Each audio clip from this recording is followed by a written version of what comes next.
We'll go ahead and get started. Yeah, hey Chuck, hope you're doing well. Doing Uh, great. good. But I guess just to start, just what do you notice about LSU on film? Yeah, going into tomorrow, what are you preparing for there? They've been in every game. It's and that's not a surprise because the league is so good and has been so good for a number of years. But they've been in every game. They're playing hard. They run really good action. If anyone who's watched LSU play, they run really good action to put their players in the best situation possible. They're better than what their record indicates. And obviously they had been missing Dayton Thomas for the first 5 games of SEC play. They've got him back now. I guess just what more does he, I guess, bring to the table when he's healthy, and what does he, I guess, maybe change about their offense? Well, when he comes back, he immediately gives them confidence, right? He's a really good guard who can get downhill, who can make plays at the rim or around the rim, someone that can control tempo, someone that can score the ball. So when you get a kid like that to come back, it instills confidence to the other four guys on the floor with them. It instills confidence in the program and the coaching staff. You could just tell they've got a little bit more excuse me, a little bit more pop to him. So he's a good player. He's a good player. So you got to, be on high alert when he's on the floor. And then Coach Cal said after the Vanderbilt game that it seems like you guys have two different teams right now, and that you guys are kind of looking for, I guess, consistency there. I guess just what are maybe the biggest, I guess, challenges that come with establishing that consistency, and how do you guys kind of go about trying to do that? Every day we're trying to win the day. Every day in practice in the film room, that consistency hopefully will come as these guys start to feel more comfortable. I know we have a tendency, just in general, to maybe not have the patience that's necessary to let these guys grow into their roles. And I'm not saying our staff, I mean in general in life, we're not as patient as maybe we need to be with young guys. And as the year goes on, they'll start to feel more comfortable and more confident in their role, which I think will instill that consistency.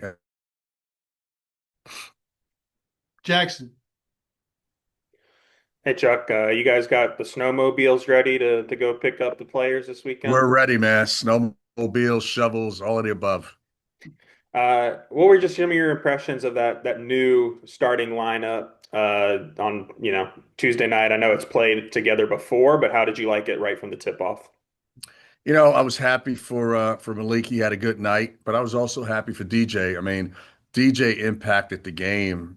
When the minute he got in the game, I don't know if people remember or noticed, he was like hair on fire.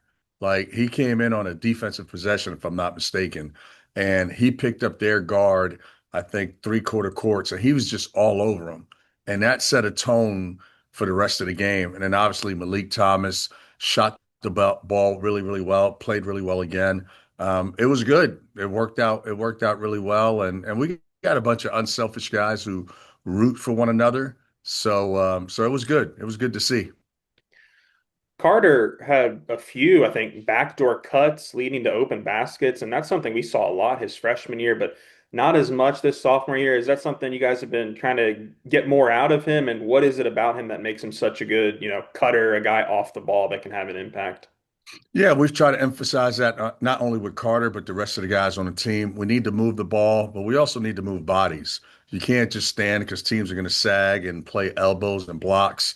And to your point, Carter did a great job last year of moving without the ball, and we're trying to reestablish him in that sense. And he did an unbelievable job the other night. I mean, he had a 45 cut for a dunk. He had a backdoor cut out the corner. He was constantly moving, which made it really difficult for Vandy to pinpoint where he was at. And then I give Darius and DJ and the other guards credit. They found him. When he moved and cut, we found him and he got high percentage shots. So it's something that we've been working on and talking about, and it was good to see that we were able to execute it. Uh, 5 assists, 4 steals, and of course the double double from TB. I mean, how impressive is that stat line? And just, what have you liked from him in terms of all around impact, not just scoring and rebounding and threes, but the steals, the blocks, everything he's bringing for you guys?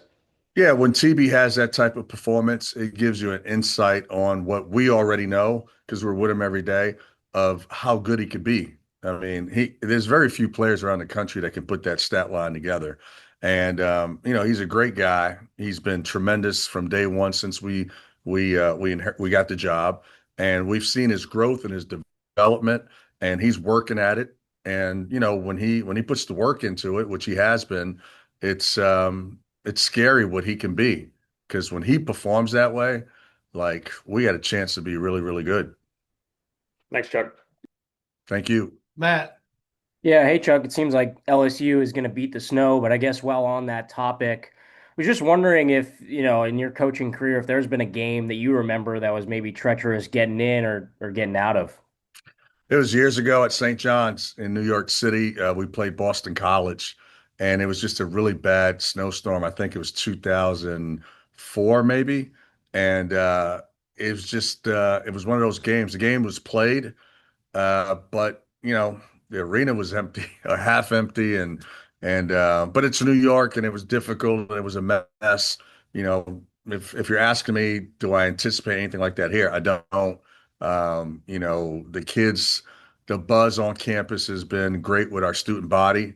Um, they were unbelievable. The atmosphere our last game, the Vandy game, was incredible, and it has been all year. So I don't anticipate this slowing our guys down, meaning our student body and our fans. And just with what you said about having patience and guys growing into their roles, I mean, how do you guys as staff members toe the line of pushing guys to get to their potential versus that patience and letting them get there too? Well, they're good guys, they're good people. So they're coachable, they're listening, they want to improve, they want to do right.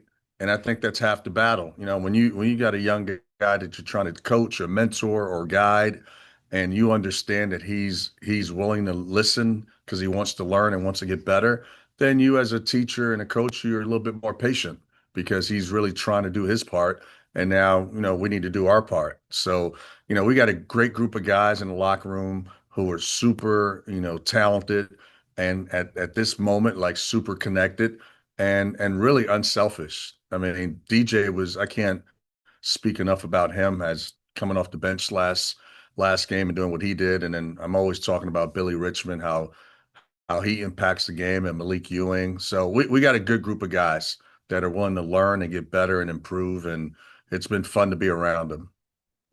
Cal was saying after the Vandy win that at practice that he wasn't friendly. What were those practices like after Georgia going into Vandy? Oh, I just think he challenged them. He challenged them, challenged uh, individually, collectively.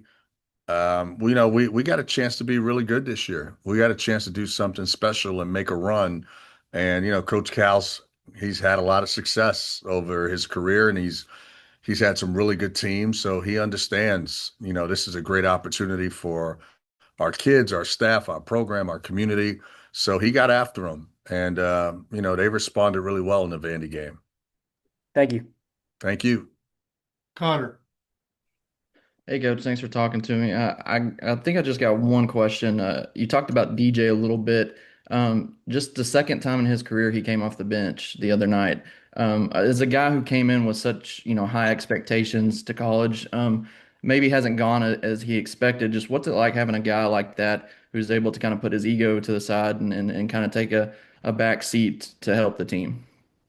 I don't view it as a backseat. I think DJ's a winner. And when you're a winner, like he has been his whole career, I don't view it as a backseat. I don't think he views it as a backseat.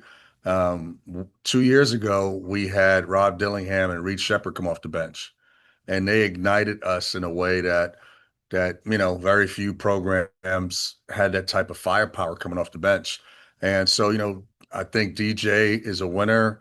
He's unselfish. He's all about team.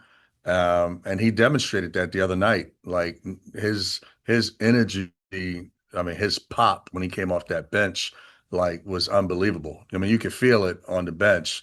You could see like, man, this is going to be a tough night for Vandy because DJ just had, we were playing well, and then DJ just kind of elevated that intensity. So he's been great, man. He's a unique kid and a winner, and we're fortunate to have him. Thanks, Coach. Thank you.